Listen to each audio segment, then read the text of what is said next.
Welcome everybody back into Nerd Sesh. As always, I'm Carson Bradford, and alongside me is Logan Camden, and today is the day for our Super Bowl preview. We are knocking on the door of the big game. Logan, you are one of the few people out there who picked the Chiefs to win the Super Bowl before the playoffs even started to begin with. Here they are now. I presume that you are still riding the wave with them all the way to the finish. What is the biggest reason for that?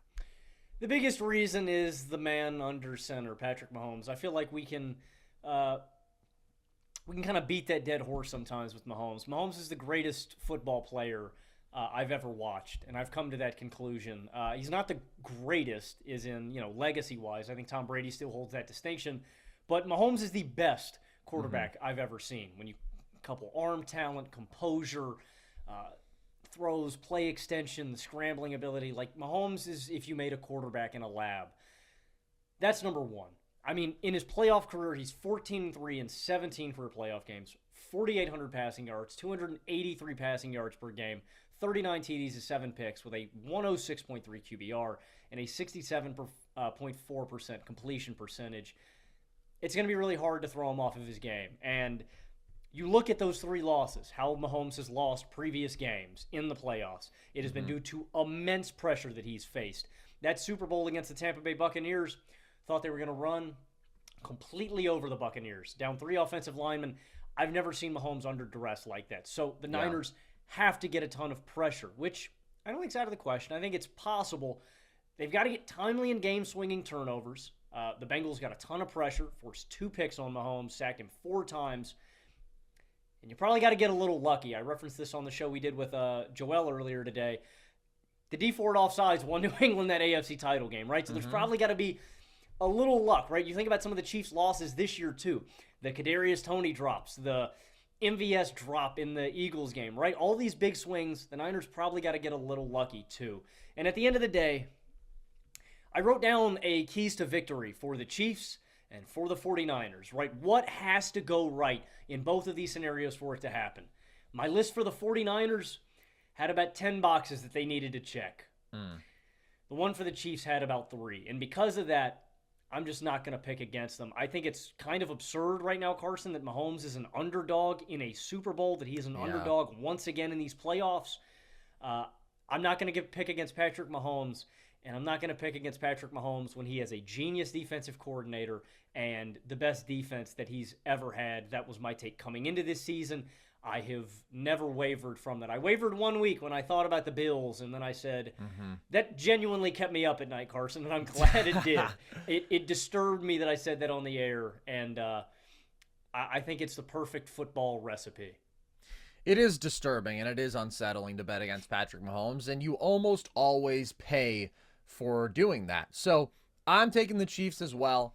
And to me, the single most important factor is the difference in my confidence at the quarterback position, and specifically that formula of best quarterback on the planet plus elite dominant defense that we've so consistently preached as being so important and really has won the day for the Kansas City Chiefs. Even when some of the things offensively around Mahomes haven't been the prettiest, that formula has gotten them to this point, and I deeply believe in that formula. And Brock Purdy has played a lot of good football this year and is an above-average starting quarterback. But again, you're talking about rising to a different sort of challenge here. You're not talking about facing Jordan Love and the Packers or Jared Goff and the Lions, both of whom are good quarterbacks, but who also don't have the most inspiring defenses. You're now talking about facing the best quarterback to ever play the game with a top 2 defense in football this year. Honestly, with how they've performed in this postseason run, you could argue the best defense in football this year. And when things have gone wrong for the Niners,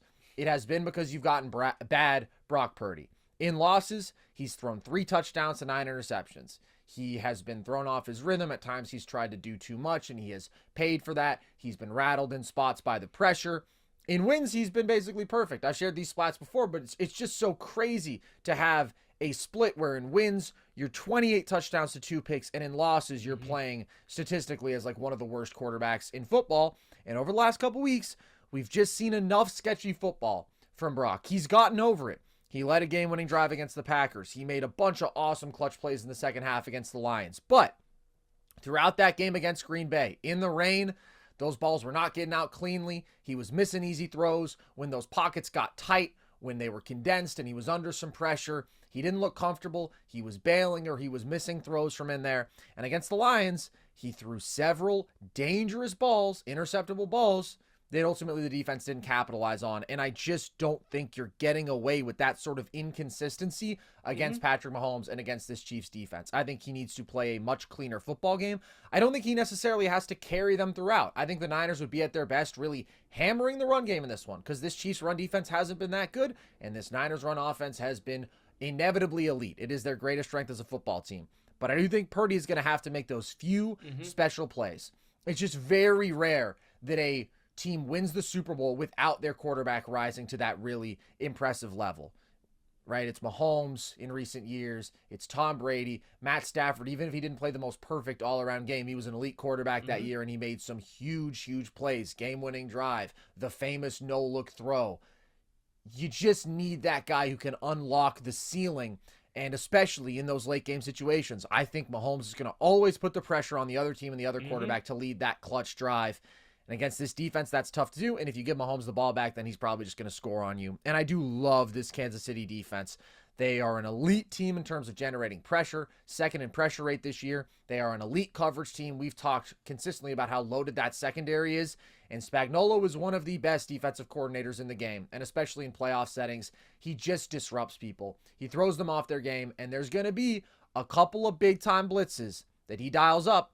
And this is what I said when we were talking with Joel Moran earlier. Logan mentioned it. Go check out that show if you want some more Super Bowl thoughts from us. That could be the thing that swings this game. Brock Purdy has performed statistically quite well against the blitz this year. If he is able to land a couple of explosive plays in those spots, get the ball out cleanly and quickly, then that could, really change the dynamics of a drive for the Niners. If you really disrupt him, if things don't open up quickly enough, if he does force the issue, if you get a Brock Purdy turnover, by the way, I found this video. It's really hilarious. It's Brock Purdy's turnover reel from college. And I'm not hating on Brock, but this is a hilarious video, bro. Some of the turnovers, at one point he's being sacked. He's spinning in like a 360. He throws the ball 5 yards behind him. It's the easiest pick six I've seen in my life. Like, he's always had that tendency for things to go a little bit wacky. And I don't think you can afford that against the Chiefs. So do I trust him to play steadily enough against Mahomes in this defense for 4 quarters? I don't. And that's kind of the factor. It's a really high bar to be a Super Bowl winning quarterback, no matter how great your team is.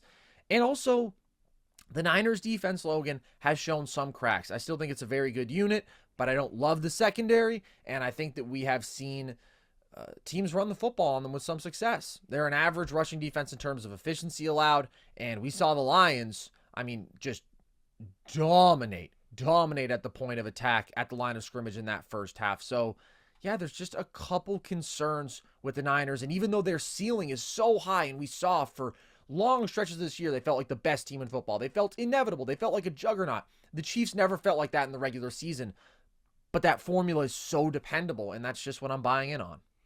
The Brock Purdy component is a big one. I'll put it like this. I think Brock Purdy has to play a perfect football game to beat the Kansas City Chiefs. I think he has to play flawlessly. And what I mean by that is he's not missing throws. He is not turning the ball over. And I think you made a great point, Carson. I think Kyle Shanahan has to lean super heavily into McCaffrey. Yeah. If McCaffrey does not amass 100 yards, multiple TDs, I don't think the Niners have a prayer at winning this football game. Like, look at what the Kansas City Chiefs did to Lamar Jackson. And I'm not trying to pick on Brock Purdy, because you know what, guys? I have come around to it. For the entirety of this year, I said he was an average, he was a mid-quarterback. He's not, okay? I'm sorry, Brock. Brock is a good starting quarterback in the National Football League. And like we said, after a couple games through these playoffs, he has not had a good playoff run, but he has one elite trait that Brock does at an exceptional level, and that is he gets the hell out of the pocket, he has play extension, and he keeps his head up. And like you said, man, he's got that wild man in him. You need that wild man, because guess what? The wild man's going to go out and he's going to make you some plays. So you know what? Hand up, Nick Collison. That's on me, guys. Brock is a good quarterback. I would take him over, Tua. I'd take him over Jared Goff. There are quarterbacks I would take Brock over. He's legitimately good.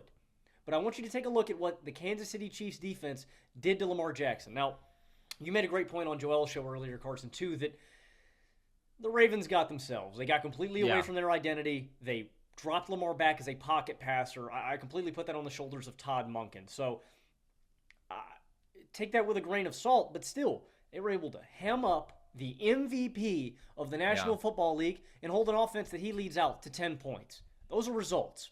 And I think Kansas City has the defensive personnel to slow down Purdy the same way. Chris Jones bearing down on him all game long from the interior. Karlaftis on the outside. The secondary guys, like you mentioned, man, L'Jarius Sneed, McDuffie, the way Spags disguises coverages. This is a very uphill battle for Brock Purdy. He's going to have to go above and beyond and play perfectly. Like, I'm serious. If the 49ers have one turnover in this game, I think it's over. Like, Jalen Hurts played a perfect football game. One play, one fumble, and they lost. And that was the difference between Mahomes. Carson, you said this in the perfect way a couple weeks ago. Against the Kansas City Chiefs and Patrick Mahomes, there is no margin. There is no margin for error. Think about the last time, I referenced this too. Think about the Niners-Chiefs Super Bowl. You miss one throw to Emmanuel Sanders, and that is the nail in the coffin. There is no margin for error against the Kansas City Chiefs, and that is why I have a different level of faith in this team. I don't think you can make a mistake. You can't blink, man. You cannot blink against the Chiefs. You mentioned the Eagles game, and I will say this does feel different to me because that was just a more dynamic offense last year, and the Chiefs' offense has always been more dynamic than it has been this year. And I'm not saying that I don't trust them to deliver in big spots, because I do, because they have Patrick Mahomes and Andy Reid and Travis Kelce, and they've delivered up to this point in the playoffs. Except for last week, they really didn't. They put up 0 points in the second half. They really weren't moving the ball at all. And it was that defense that stepped up. So to me, it's a different dynamic where I'm not expecting that the Niners offense necessarily has to be perfect. I, of course, think they have to be good, but it's not quite to me like last year where it's, oh my God, you put up 35 points and you still lose. I mean, if the Niners put up 35 points, they're winning this game. The Chiefs haven't done that all year. The Chiefs haven't had an explosive offensive performance since week 7. But at the same time, I don't see how you put up 35 points. Nobody sniffed putting up 35 points on this Chiefs team. So it does feel different, but I agree the bottom line, the margin is still very small. I do think, though, that the Niners have some clear paths to winning this football game, because at the end of the day, they are still the more overwhelmingly talented team. If you are winning at the quarterback position, and if you are winning in terms of overall team defense, then I am going to believe in that formula most of the time. But the Niners defense is still loaded, and they have a historically talented group of offensive skill position talent. We know all of that. So one of the keys I look at, you mentioned the Tampa game. I don't know that we'll ever see Patrick Mahomes disrupted like that again. I mean, that was maybe the most convincing dominance from one defensive line against an offensive line that I can think of in my lifetime. But I do think that the Niners potentially have a real advantage there if Joe Thuney is out, which it seems he is more likely than not to be. Andy Reid is saying the chances of him playing are slim. Maybe he does, but the recovery time for his injury is normally 4 to 6 weeks, and it's only been not 3 weeks yet. So we can't rule it out. But if he is out, Nick Allegretti has filled in well, but you are just losing a first-team All-Pro kind of guy. So that's a downgrade. And the Niners have dominant pass rushers on the interior, Eric Armstead and Javon Hargrave. And then we know that the Chiefs have been a little bit sketchy at tackle all year. That's been a vulnerability. And when you have Chase Young and Nick Bosa coming off the edges, it's just a high-powered pass rush against a line that could be down their best player and already has a question mark on the tackles. I also think if we look at the other side of the ball, this is a factor in what I was talking about, where you're not going to have to necessarily go crazy and put up somewhere in the high 30s to win, because this Chiefs offense hasn't been as dynamic. And even though they've clearly looked better in the playoff run, and I thought they were legitimately pretty great against the Bills, they moved the ball a lot against that Dolphins defense that was very, very banged up. But they left some points on the table. They left some meat on the bone. Against the Bills, they left some meat on the bone. Against the Ravens, they just weren't that good offensively overall. And in the second half, they were not good at all. But I think they're going to have to finish drives. I think that execution is going to be huge in this game. And they were 17th in red zone percentage this year. In the playoffs, they're 6 of 13 in the red zone. And when we talk about the lack of offensive explosiveness versus years past, that's not just raw point totals. That's not just going from 35 points per game in 2018 when they were at their absolute peak offensively to 22 points per game this year. It's also the speed at which they move down the field. It's those chunk plays. This is a team that has committed more in the playoffs, especially to running the ball, to grinding teams down a bit with Pacheco, and to putting together these extended methodical drives. And there's nothing wrong with that, but it does put pressure on you to consistently execute flawlessly and to finish those drives with meticulous good play after good play after good play instead of, oh my God, we just scored this 60-yard touchdown. So there is pressure on them in that respect, and they haven't necessarily aced that test. And I am always going to be concerned about, okay, if you are driving down the field in 10 to 12 plays, what if you do get that one disaster class from a receiver? What if you do get that, oh my God, terrible drop, or oh my God, terrible mental error? It just requires more consistent on-point execution. So that's why I don't expect this to be like a shootout. Like, I think this is going to be about the Chiefs defense being great and then about Mahomes being great, but not to the point where he leads them to 35 points, to the point where he gets them to somewhere between 24 to 27 and he makes the big clutch plays, and that's what they'll need. I'll add a couple things to that. I disagree. I think we are going to see a shot play or two in this game. I think the Niners' secondary has proven to be pretty human. There have been some big breaks here in the playoffs. Against the Lions, specifically the two big ones. Like if Andy Reid dials up a play out of his back pocket, like the Jamison Williams end around or something like that. Yeah. Again, we've seen cracks in the secondary. And like you said earlier, I think the Niners' run defense is a little more susceptible to getting marched on. So this is the most human the Chiefs' offense has looked. And that is why everybody hopped off of the bandwagon as the season went along. That's why people said the Bills were going to make the Super Bowl or the Ravens were going to make the Super Bowl. Here's what I'll say about the Chiefs' offense and how I think the Niners can slow them down and limit them. The Chiefs have the least amount of skill position talent that they've had in the Mahomes era, right? Even down to last year when they lost Tyreek Hill, they had Juju Smith-Schuster, and I will go to war for that boy. I love you, Juju. I know you didn't do jack in New England. Well, you had Mac Jones tossing you the football, and you had an incompetent offensive coordinator. Juju's a good receiver, and if you put him with a competent quarterback and a competent offensive system, he's a good player. He put up 900 yards last year. And he was big in the Super Bowl. 7 big catches. In the Super Bowl. Exactly. This year they don't have that. A couple years back they had Tyreek Hill. They had Travis Kelce. I like Rashee Rice a lot, and I've got a prop bet for you guys later in the show. Wink, Do you like Juju more than Rashee? Yes. Really? Juju I'll put it like this. I like Rashee on the outside more as an outside receiver. I like Juju in the slot. I would rather have that slot guy just because Juju's a tough nails over the middle. I get that. Can take a hit. He's more of a third down guy. You know what I mean? Yeah, I don't know. So I marginally, but I like Rashee a lot. I marginally prefer Juju. That being said, that means that I think you can divert extra attention. You're going to rush forward most of this game because you have a great front if you're San Francisco. I think that means you can divert extra attention to Travis Kelce to X him out because that is my conscious goal if I am Steve Wilkes in this football game. I am focused on two major things. That is limiting Mahomes' play extension when he scrambles on crucial third downs and big plays because Mahomes is great at that. And I'm focusing on completely Xing out Travis Kelce. He wrecked that game against Baltimore. Without Travis Kelce, the Kansas City Chiefs do not win that football game. So I am taking 1 to 2 guys every play. And I don't even care if it's a zone. If you're running a cover 3, a cover 2, I don't care. There's always one guy that I'm putting man up on Travis Kelce. And if it's a man up scenario, maybe I'm putting 2 guys on Kelce. Make the other guys beat you. It's a basketball analogy. You're going to double team the superstar scorer, and you're going to make the guy who can't hit threes kill you. Go ahead. Kill me, Josh Okogie, right? Right. Not to pick on Josh Okogie, but you know what I mean. Let's do it, though. Let's do it. This guy can't knock down a spot-up jumper. He hasn't been able to since Georgia Tech.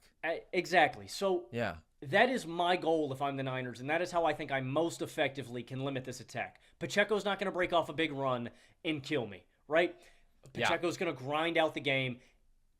And that points to your point, Carson. You just limit those big explosive plays, and you make them nickel and dime. Yeah. It's the Brady way, and that's the way to beat them is to grind them into a vice, force them to settle in the red zone, and it's always easier said than done. Yeah. But I am making a huge effort to X out Travis Kelce and make the other guys kill me. And if I lose like that, you know what?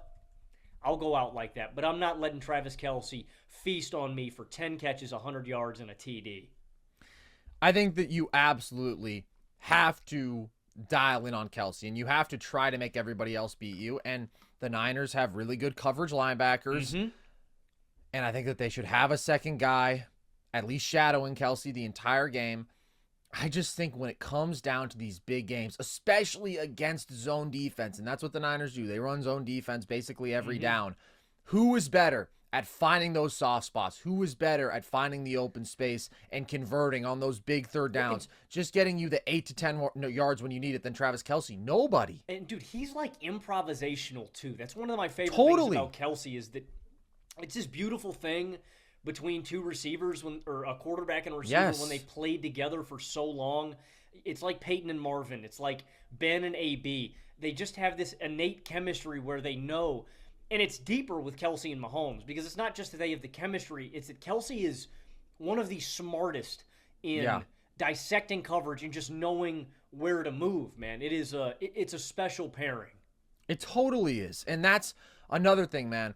When we talk about the ability of the Niners front to get pressure, I think that they can, but Mahomes negates pressure with his mobility, and his buddy is going to have perfect synergy with him. They are going to be on the same page almost every time, him and Kelce, and you can't really overstate how much he leans on Kelce in these playoff spots. Last 4 years, Travis Kelce in the regular season is a 77-yard per game guy. Really good over the totality of that stretch. The last 3 years has been lower than it was in the 2020 season. This year was the lowest.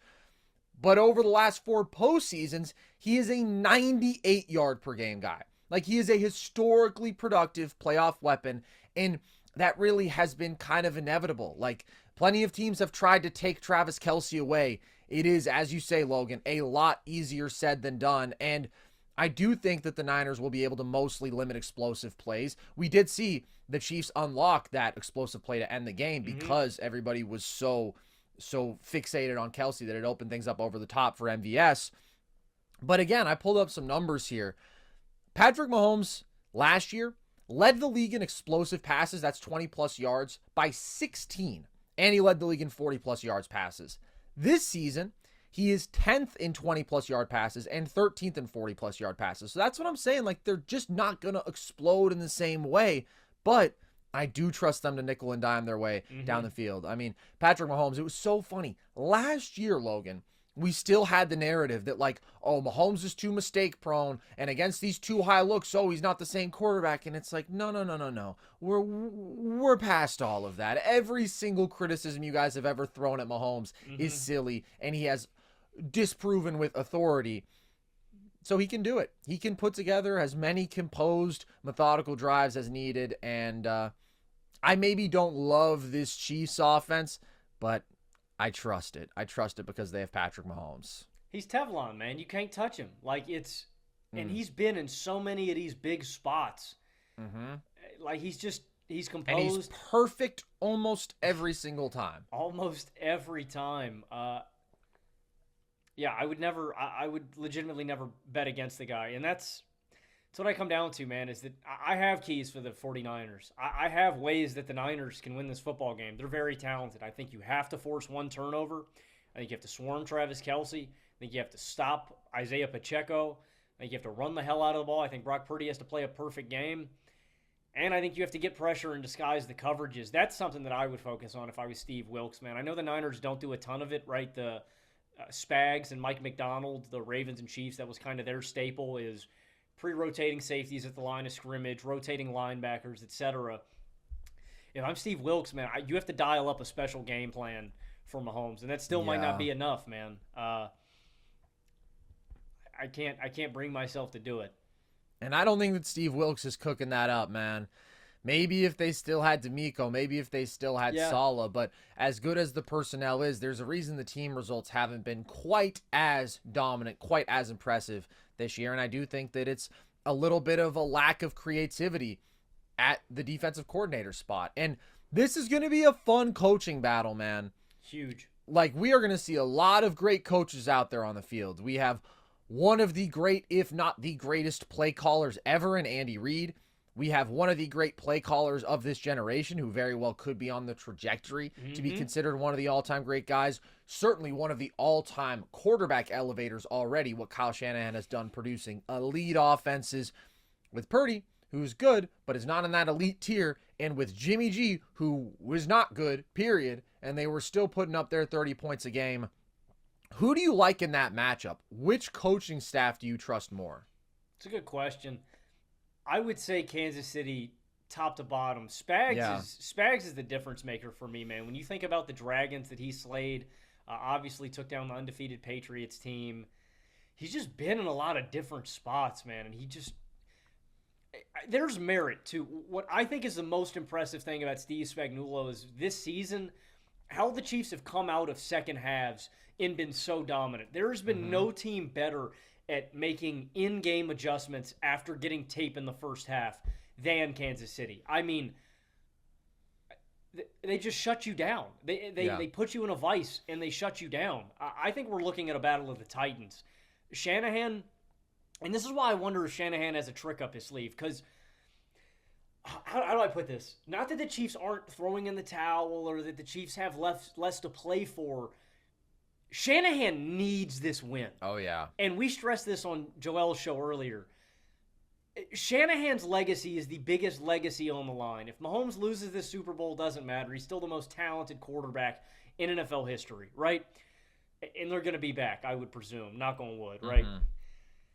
Shanahan has to get this monkey off his back. It is the biggest monkey in coaching history. And I threw out a lot of the names earlier.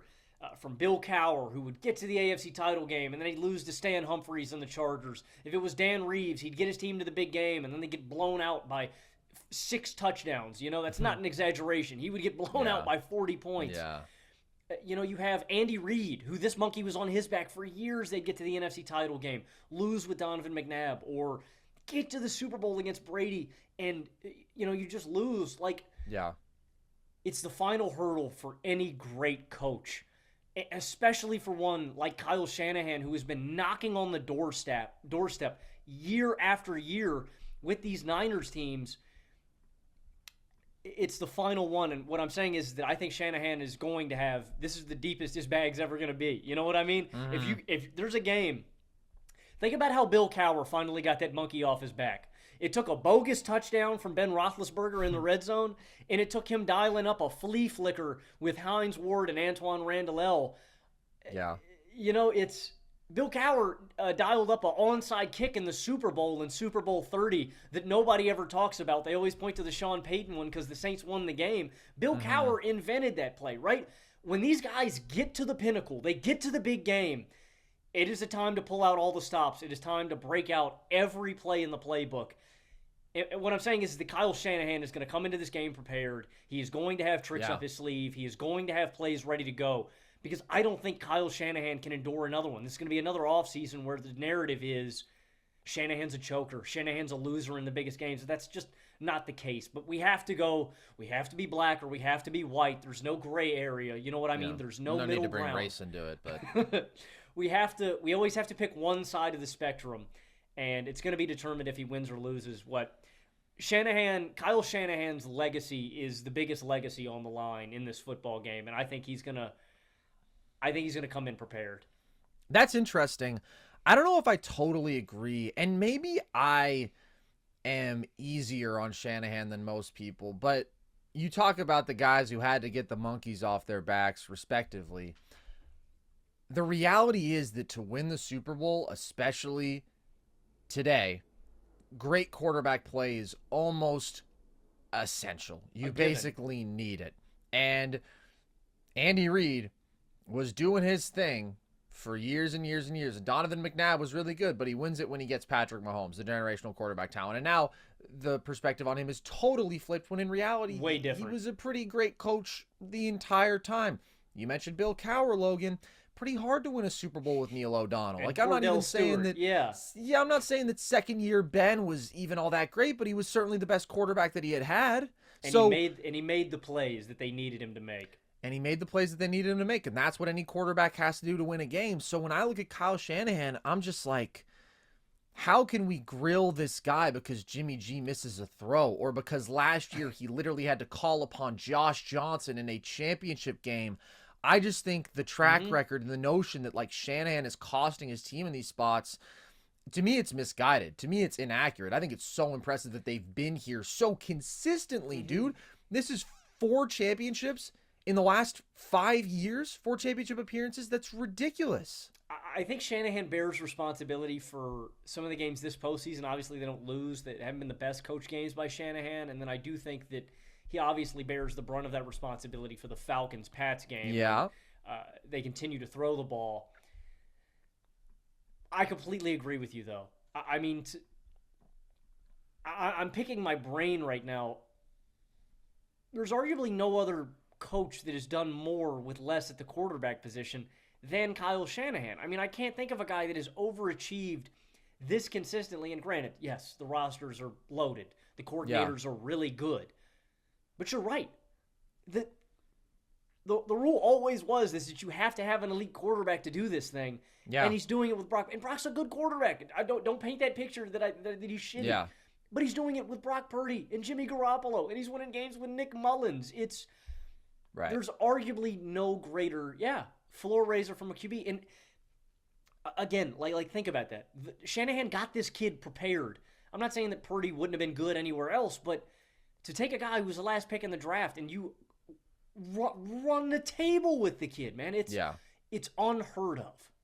Yeah. So I'm excited to see what Shanahan cooks up, but I do think in some ways, like, simplicity is best here, right? Lean on your bread and butter. Run the damn football. Put the ball in Christian McCaffrey's hands. And then it's going to be about hitting those shot plays in certain spots, because this Niners offense, they dominate on the ground, but that passing game is explosive. They swing and they hit big there. But obviously, you got to make taking away the run the defense's top priority. You got to load up those boxes to have the best opportunity to hit those shot plays. And I think he could draw up a couple of crazy things. But again, it's just going to be about being selective, hitting those in the right spots. For the most part, do what you do best, because I think that oftentimes people will look at a result and they'll say, oh, it's the coach's fault. The one that everybody's always going to talk about is the Falcons game, and fair enough. They didn't need to keep throwing the football. But the fact that that then defines your reputation for the rest of your life, like, that's insane. That's a half of football. Not to mention the incredible stuff that he did getting that offense to be historically great throughout the regular season, making Matt Ryan the MVP of the league. Matt Ryan had a good career. Never looked like that in any other season, and that was deep into the Matt Ryan experience. That was year 9. So I think generally he gets too much criticism, but the one time where it was like, okay, Kyle, what are we really doing here, was the first half against the Packers. The clock management, but also just like spreading things out a little bit too much, not just running the damn football. Like, LaFleur was kind of cooking him. So you don't want to overthink things, and you don't want to say, all right, well, let me show you what I can do. Like, just do your thing. Do what you do best. Looking for a super offer for Super Bowl 58? DraftKings Sportsbook has you covered. New customers can bet on the big game and turn $5 into $200 instantly in bonus bets. Download the DraftKings Sportsbook app now and use code NERDS. New customers can bet $5 to get $200 instantly in bonus bets, only on DraftKings Sportsbook with code NERDS. The crown is yours. If the Chiefs win this game, Logan, or if the Niners win this game, who do you think will be the hero for whoever that winning team is? That's a good question. The hero. The Niners, I think it's going to have to be a defensive player. And like I said, I think we know what we're getting with the Niners. And I mean, if you want me to pick like an MVP, it would probably be McCaffrey. I think McCaffrey has to have a great game for them to win. But like an unsung guy, I think it's going to be Dre Greenlaw. I think it's going to be Fred Warner. I think it's going to be one of those guys getting pressure. A prerequisite to beating Patrick Mahomes. Like I said earlier, they got to get a turnover. They got to get sacks. They got to get pressure. And it's doable. I mean, the Niners have immaculate defensive personnel. They can damn sure get it done. It's just a matter of execution. If the Niners win, I think the hero is going to be a defensive player who got a sack, who got a turnover. Again, because I think that has to happen for you to beat the Chiefs. You have to get that extra possession. You have to swing the momentum a little bit. For the Chiefs, I think it might be Isaiah Pacheco. And the reason I say that is if the Chiefs get up in this game And I love this about Kansas City because it is so stylistically different from what they used to do when they had Tyreek and they had Kelsey, and it was the track show. We're going to, boom, burners. We're sending them. We're going to drop 30 points on you. That's what I think is so beautiful about this Kansas City team is how smart they play.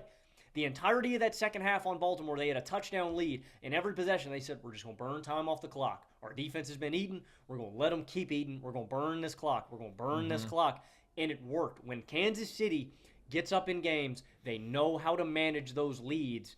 And if they get up in this game, if it's a touchdown, if it's 10 points, if it's 2 TDs, whatever it is, I think Pacheco is going to be the workhorse and the guy that they lean on to get first downs, to keep the clock moving, and to get it done. And obviously, I don't even want to pick, and the entirety of the defense in Spags is going to be a huge component. But the unsung guy, I think, would probably be Pacheco if they get a lead in this game.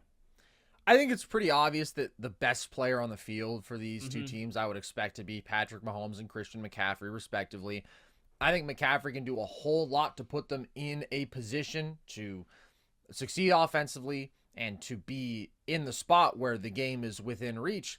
Ultimately, though, I think it is hard for a running back to single-handedly win you a game, and I do think that they're going to need Purdy to make those big plays. But I would probably look at the defensive side of the ball, too, and maybe it's one of the pass rushers to me. I think those are the guys who have the most potential to disrupt the game, even more than like a Fred Warner. I think he could do really well in coverage, but I think it's probably going to be one of the guys up front if you're talking about a game-breaking impact. And I do like Pacheco as a shout for the Chiefs, but I would point to the totality of the defense because we make it all about Mahomes. And last week we made it all about Mahomes. We didn't. I love using the royal we. I love using the royal we specifically to talk about things that we here actually do not do.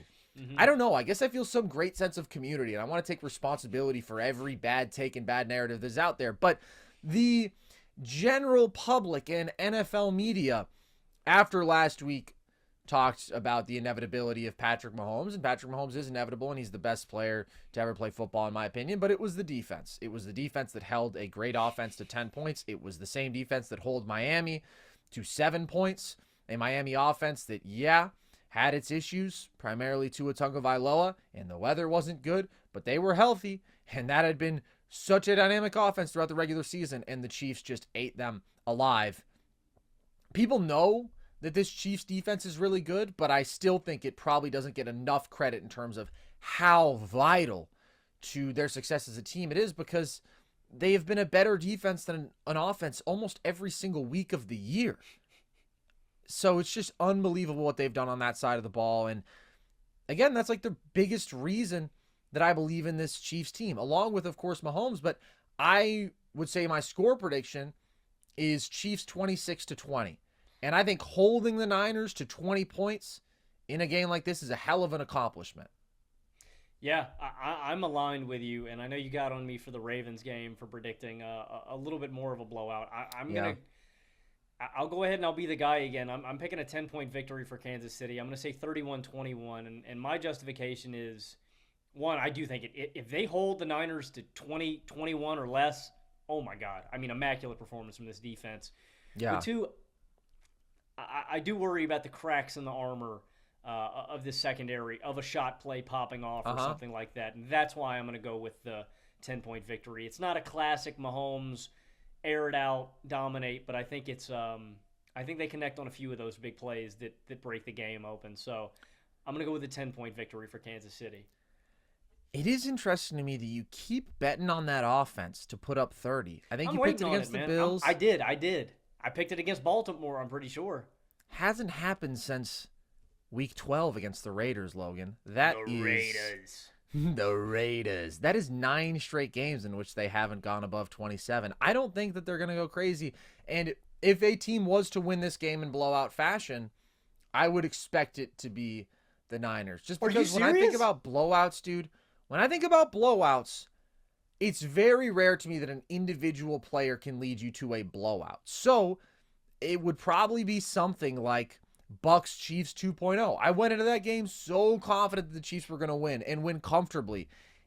And it turns out that I underestimated the significance of a great pass rush against a team down 3 linemen. If Tooney is out and that pass rush goes crazy and you just completely take away all the time that they have to operate, and you force a couple turnovers. And if you don't disrupt Purdy, like, that's how the Niners run away with football games, Logan. The Chiefs haven't run away with a football game against anybody. Who have the Chiefs blown out this year? The Bears. That was in week 3. That's it. They beat teams in close games because they have the best quarterback on the field and they have the best defense. But in terms of blowout formula, like, what does it look like if the Chiefs blow out the Niners? Brock literally has an aneurysm? Yes, that's easy, bro. I mean, it might be low-hanging fruit, but Brock Purdy crumbles. I mean, that's my fundamental basis is that, like, I just fundamentally disagree. I think if a team's going to get blown out, it's going to be San Francisco, and it's going to be because Brock Purdy craps his pants. That's happened once. But even in the Ravens game that felt like such a disaster, they still only lost by 2 touchdowns, and that was with 4 turnovers. Like, they still moved the ball. I think the Chiefs are going to win this game. I feel pretty strongly that the Chiefs are going to win this game. But if things got really ugly, I just find it hard to imagine that it's the team that has way more overall talent that things go really ugly for. Like, again, the Niners, how many games have they won by multiple scores this year, dude? 1 million. 1.5 million, maybe. And that's just not how the Chiefs win football games. But I am pretty confident that they're going to win, which makes me think, Logan, one of my favorite bets for this game is the Chiefs to cover -3 as an alternate line, because to me, the fact that they're still 2-point dogs is just kind of crazy. Like, it's Patrick Mahomes. It's this defense. They continue to show that they can deliver on this stage. And so I would say, why not make them the favorite? Get yourself some better odds. That's plus 152 on DraftKings. I'm just very, very confident, in the scheme of things at least, that they're going to win this game. For them being an underdog, I really like their chances. I'm glad you said that, because one of my favorite bets for this game is just straight up Chiefs money line. You can get it at plus 100. I think Patrick Mahomes being an underdog in any scenario is a no-brainer hammer. I think it's unbelievable that a guy with a 14-3 career playoff record is not favored in the biggest game of the year. I mean, that to me seems like free money, man. Plus 100. And do you know if he was favored? And the Chiefs were favored against Miami, right? Yeah. They were favored against Miami, but underdogs against Baltimore too. That's probably my favorite bet for this game. Yeah, I believe that Mahomes is 10-1-1 against the spread when he's an underdog. It's just a wild thing to do, to make him an underdog, especially in the playoffs. Yeah, Mahomes is a guy that steps up in the big games, and another guy that steps up in the big games is Chris Jones. Another one of my favorite ones for this game is Chris Jones over 0.25 sacks, which I think is kind of a funny line. Like, they could have gone with half a sack or something, but Chris Jones steps up in the game's biggest moments, and it's always hard predicting sack totals, especially from a guy that's on the interior, but I like the odds, and he is a big gamer. Plus 130. I think Jones is going to be in the backfield all game long, and I got to think he disrupts and gets to Purdy at least once during this game. I think that is an insane line. This is Chris Jones, man. This is the guy who a year and a half ago had, like, one of the longest consecutive games with the sack streaks ever. He had 10.5 sacks this year. I really, really like that. When you talk about big game players, though, Logan, Travis Kelce might be the one over 70.5 yards for me. I get what we've talked about, that the Niners are going to make it a point of emphasis to double team him consistently, to make anybody else beat him, and that they do have great coverage linebackers. But he has gone over this number in his last 12 playoff games, man. I just think the Mahomes-Kelce connection is too inevitable. Every third down, he is going to be looking to Kelce. Every time they go to backyard football, Kelce is going to be the dude who's moving perfectly in sync with him. And I just think that he's going to step up. 70 to me, it's just too low of a number for playoff Kelce. That's interesting. My long shot bet for this game is actually fading that. I anticipate that the Niners are going to give that extra attention to Travis Kelce. And so my long shot bet of the game is Rashee Rice to have the most receiving yards at this game at plus 300. I just think you look at, Mahomes isn't turning to anybody else. And so if they X out Kelce, if they do give him a ton of attention, kind of try to slow him down, I think Rice is going to be the guy that feasts. And we've seen him pop off in a few games this year, over 100 yards. Again, if they command that extra attention to Kelce, I think Rashee Rice is going to be the guy that eats. I don't dislike that, but I do just think that Kelsey's going to produce no matter what, man. He just finds a way. Kyle Hamilton on him last week. He had 100 yards in the first half. That's just what he does. My last bet that I really like is, again, just going with an elite player. I like CMC over 89.5 rushing yards. That's hit in 7 of his last 8 games. And as we talked about, the Niners have to lean on the run this game, in my opinion. Lean on your greatest strength against the opposing defense's one weakness. And the one thing that concerns me is if the Niners fall behind here, are they going to run with the volume? But I think unless they are getting blown out, like unless they go down 3 touchdowns, right, I think they're going to continue to commit to the run game, doing what's best. And I think that CMC, that guy's just unbelievable. He's legitimately one of the best running backs of all time. And he plays so damn hard, and he is so crazy elusive. I thought about going with like a scrimmage prop here too, because even if they do go down and they start passing more, I think on those checkdowns he's going to be there. I just trust him to ball out in this game no matter what. Well-deserved offensive player of the year too, man. You know, it was between him and Tyreek, but as we discussed too, the multifaceted impact in the game I think is just hard to overlook, man. McCaffrey's you know what's special, stupid dude. though? You know what's stupid? Josh Allen was 5th in MVP voting behind Brock Purdy and behind CMC. The Niners apparently had 2 offensive players more valuable than Josh Allen this year. That's crazy how that happens. Who votes on these things, man? People wearing dunce caps, common fools, drunkards who they find at local bars singing old sailor songs, vagrants and vagabonds, ne'er-do-wells, thieves, marauders. That's disgusting. Dude, you're like pillagers, a human thesaurus. Brutes, troglodytes, Neanderthals. All of the above. That's who they polled for this one. When is Josh going to get his respect, Logan? And they took Joe Flacco over Baker Mayfield for comeback player of the year, man. And oh, DeMar wow. Hamlin. I wasn't expecting you to say Baker Mayfield. I was expecting you to say DeMar Hamlin. Well, I mean, yeah. That was crazy. I thought DeMar should have won it, and then I think if you're going to pick a next guy, it had to be Baker. And like, guys, but it's just not as compelling. Joe Flacco's old as hell. He came off his couch. He went crazy for 5 weeks. Baker just went from being bad to like above average. It doesn't really move me, bro. It's kind of got to be major injury. Or you have to be obviously what DeMar went through. A decrepit old man. Yeah, or you come back to the league entirely when you were retired. That's pretty cool. But I was really surprised that DeMar didn't get it. That was crazy to me. As was I. And, of course, your boy TJ didn't get Depoy. I don't want to talk about it. Anything else that really stood out from NFL awards? Stefanski got Coach of the Year. I was fine with that, but I would have given it to D'Amico. D'Amico turned that ship around, man. I would have given it to the boy Mike Tomlin, man. Yeah, I'm sure you would have. Can't wait to hear the Mason Rudolph MVP. I was going to say, dude, I would have given Mason MVP. I would have given Jalen Warren Offensive Player of the Year. Bro, man. if you're going to give Baker Comeback Player of the Year, you might as well give it to Mason. Mason sucked, and then he was good. Yeah, dude. Mason's got God on his side, man. That boy can do anything. Wow. All right, Mason Rudolph has apparently been selected by the divine like the kings of old. Any final thoughts on this Super Bowl, Logan? Anything else you want to get off your chest? I just enjoy the chess battle. I am really excited just to see the battle between Spags and Shanahan. I think when you're looking at, we've seen good battles before, head coaching wise. If it was, Sean Payton, and I believe he was going, no, that was Jim Caldwell. We've seen good battles before. Jim Caldwell was mid. I was thinking about Tony Dungy. We've seen great battles on the stage, but we've never seen one quite like Shanahan and Spags, where I think they're, I don't know, you could argue Mike McDaniel, but I mean, considering McDaniel was under Shanahan, I think Shanahan's the best offensive mind in the game, up there with Andy Reid, and then defensively, I think Spags is probably the best defensive mind in the game. So we're in for a treat, Carson. As Terrell Owens said, get your popcorn ready. Get your popcorn ready, buddy. Also get ready for everybody to make this game about Brock Purdy, regardless of the result. And I know that to some extent we're complicit in this. We talk about Brock Purdy a lot, but guess what? It's because that's what everybody talks about. But I will say, if Brock Purdy just plays a fine game, but the Niners win, and then everybody decides that he is QB1 or QB2 and that he can do something that Josh Allen couldn't. Ryan Clark said that he had separated himself from the Justin Herberts of the world. Let's just find the rational middle ground, Logan, not to sound like a broken record. I do think this is an awesome coaching matchup, though. I'm trying to think of what would reach this level.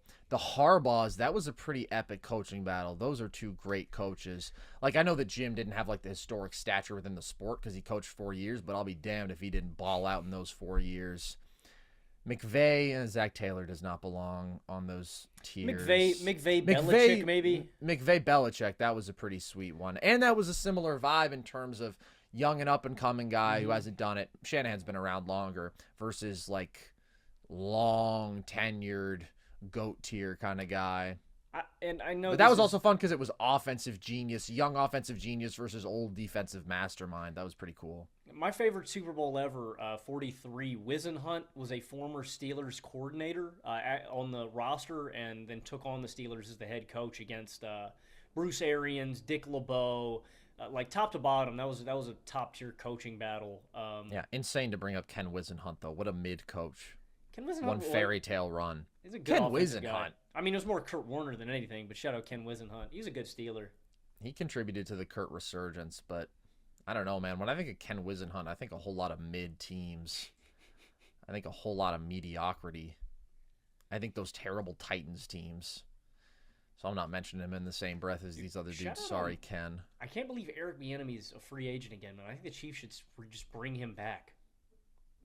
Andy Reid merchant, Mahomes merchant, Wow. I fear. Wow. What did he do to impress you this year? I did not think he was good this year. Not much, but I mean, damn, dude, they gave him Sam Howell. No, they gave him Sam Howell. That's true, but I still thought that it was a weird offensive approach, and I don't think that they didn't give Scary Terry the ball enough, man. That's true, bro. Terry's so nice, like, dude. the target distribution was weird. That Washington offense was just weird enough to where it's like, yeah, they weren't super talented, but, like, we knew that they had a good receiving core.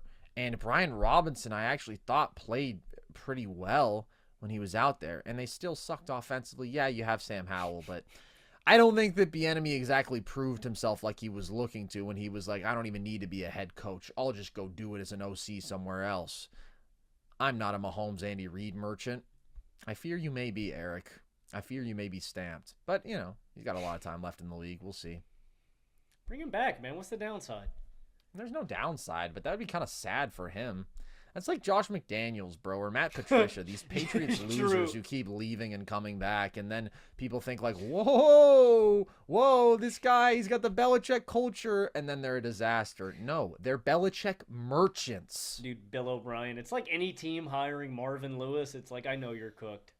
Yeah, Marvin Lewis, a legendary ASU defensive advisor. I can't remember what his role was. Shout out. Now he's with the Raiders. The Raiders. Yeah, bro.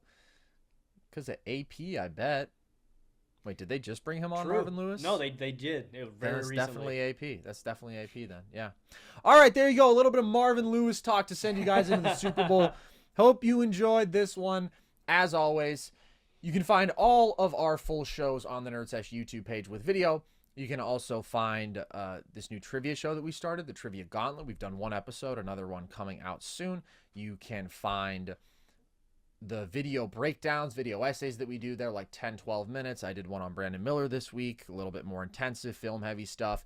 You can check us out across social media, TikTok, Instagram, and Twitter, at NerdSesh on the first two, at Nerd_Sesh on Twitter, to see all of our trivia content, to see clips from the shows, just to stay tuned in with what we're doing. You can check out our merch. Logan's got the hat. We got the flags behind us. That's at thevolume.com. And you can join our Discord if you want to talk basketball, football, be part of our community, see various photoshops of Logan and I onto different Pokemon and dinosaurs that could serve as potential new nicknames for us. Those have been popping off in the Discord. So that link is at the link tree across our social media bios. So with that, as always, get ready. Get ready for some football, fellas. This is going to be fun. I have been Carson Brabber. I have been Logan Camden. And this was Nerd Sesh.